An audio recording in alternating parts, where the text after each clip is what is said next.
One thing I want to say is I thought the tone of his speech this morning, the tone was superb.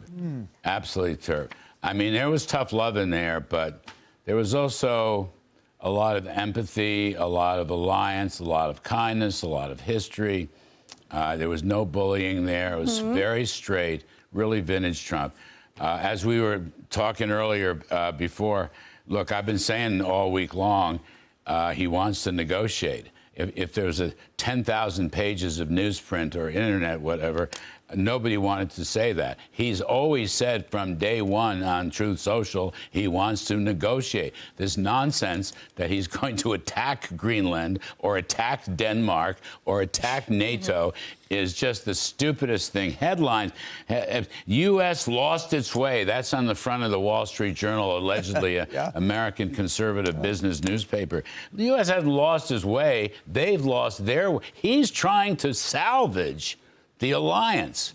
He's trying to say, let's do Greenland first, okay? We'll do the economy second. But he's trying to say, look, this is a very important property, all right? And the Russians and the Chinese can use it for their ICBMs. And it is defenseless. It is defenseless. There's 50,000 Greenlanders, and there's a country that can't defend itself. And behind that, there's a group that can't defend itself. So let me help you. Let me help you. He wants to make it stronger, not weaker. That's been his position going back to the first term. Without Trump, there'd probably be no NATO right now. You know what I mean? Rare earths are important to him. The Golden Dome is important as a matter of defense. Take a look at the map. I don't know that we have a map. It's crazy. If you look at this is from the New York Post. Look where just look where Greenland is. It's in the Western Hemisphere. Have you heard that phrase before? Western Hemisphere, as in Venezuela and Cuba. Do we have any doctrines around that? I mean, do we have any thoughts? We have a map, Larry. We have a map, Larry, right there. Do we have any thoughts about the Trump corollary to the Monroe Doctrine?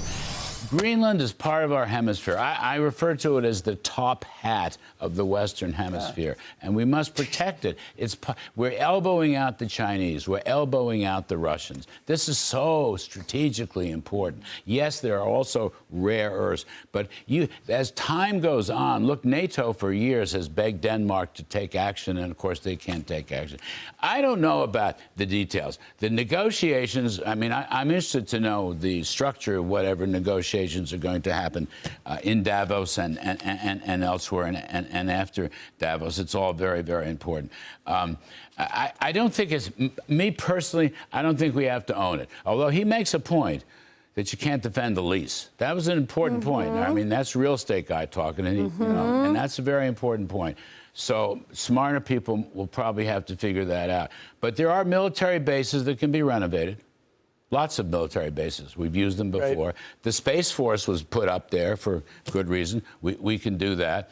We don't have to, Bernie Sanders and socialism in Denmark, and we don't have to be the big government socialist sponsor of the Greenlanders, with 2 senators and a House member.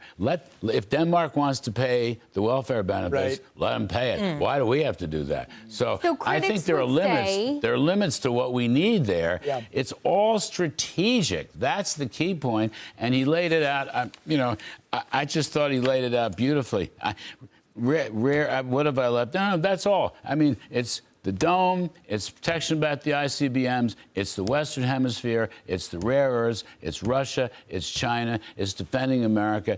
And the other thing is, it is strengthening NATO. I mean, I don't know how to say, what's his name, the head of Ruda. I mean, just listen to Ruda. He's one of the few people that talks to Trump and listens to what Trump has to say. It's just very important. The president has a plan. This is extremely well thought out. Look at all the people commenting on this. It's hard to find even a lefty security analyst who doesn't agree with Greenland's strategic importance. We know that. The press, the media are treating this like it's some joke. This is very serious for the next 50 or 100 years or more, for the preservation of this country and world freedom. This is very serious stuff.